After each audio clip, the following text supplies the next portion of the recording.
சென்னை முகப்பேரில் உள்ள வேலம்மாள் பள்ளிக்கு சென்ற குகேஷிற்கு உற்சாக வரவேற்பு அளிக்கப்பட்டது. தொடர்ந்து அவர் அதனால டை பிரேக்ஸ் போகும்னு எனக்கு தெரியும். பட் இருந்தாலும் 14 கேம்ஸ்ன்றதுனால எனக்கு சான்சஸ் வரும்னு எனக்கு தெரியும். அதனால நான் ஃபர்ஸ்ட் ஹாஃப் அப்போ நான் செகண்ட் இந்த டை பிரேக்ஸ் பற்றி நான் யோசிக்கல.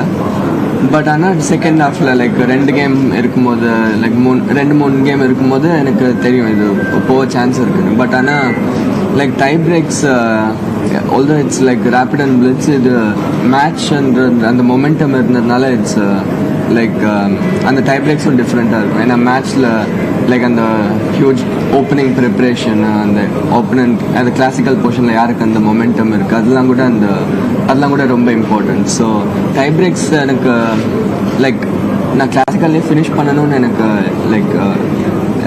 ஐடியலி அதுதான் நான் எய்ம் பண்ணிட்டு இருந்தேன். பட் டை பிரேக்ஸ் போனாலும் எனக்கு என்னால் அது I can give I can play very good செஸ்ன்னு எனக்கு தெரியும். ஸோ அதை பற்றி நான் ரொம்ப கவலைப்படுறேன்.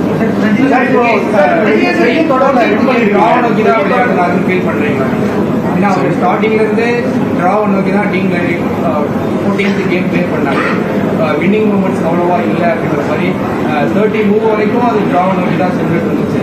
ஸோ நீங்கள் அதை ஃபீல் பண்ணீங்களா? மேட்ச் விளையாடிட்டு இருக்கப்ப ட்ராவை நோக்கி தான் டீம் விளையாடுறாரு அப்படின்னு, நம்மளை எப்படியாவது டை பிரேக்கர் கூட்டு போக போகிறாரு அப்படின்ற மாதிரி எதுவும் திங்க் பண்ணீங்களா? அவர் ஆக்சுவலாக 14 கேமில் அவருக்கு ஒயிட் பீசஸ் இருந்ததுனால அவர் ஆக்சுவலாக ட்ராக்கு ஆடலன்னு நான் நினைக்கிறேன். ஏன்னா அவர் ஆடின ஓப்பனிங் ஆல்தோ இட்ஸ் நாட் அவர் ரொம்ப ரிஸ்க் எடுக்கல. பட் ஆனால் கேம் ஆட தான் ட்ரை பண்ணார். அதனால ஆனால் அந்த ஓப்பனிங்கில் நான் அவரை சர்ப்ரைஸ் பண்ணேன். அதுக்கப்புறம் நான் ஈக்குவலைஸ் பண்ணிட்ட அப்புறம் அவருக்கு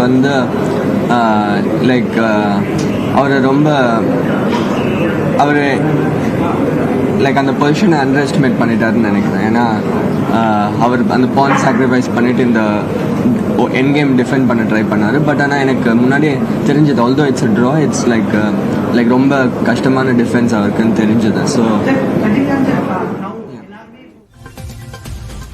இளம் வயதில் உலக சாம்பியன் ஆனதற்கு மகிழ்ச்சி தெரிவித்திருக்கக்கூடிய செஸ் வீரர் குகேஷ் தன்னுடைய ஆட்ட அனுபவங்களை பகிர்ந்து கொண்டு வருகிறார்.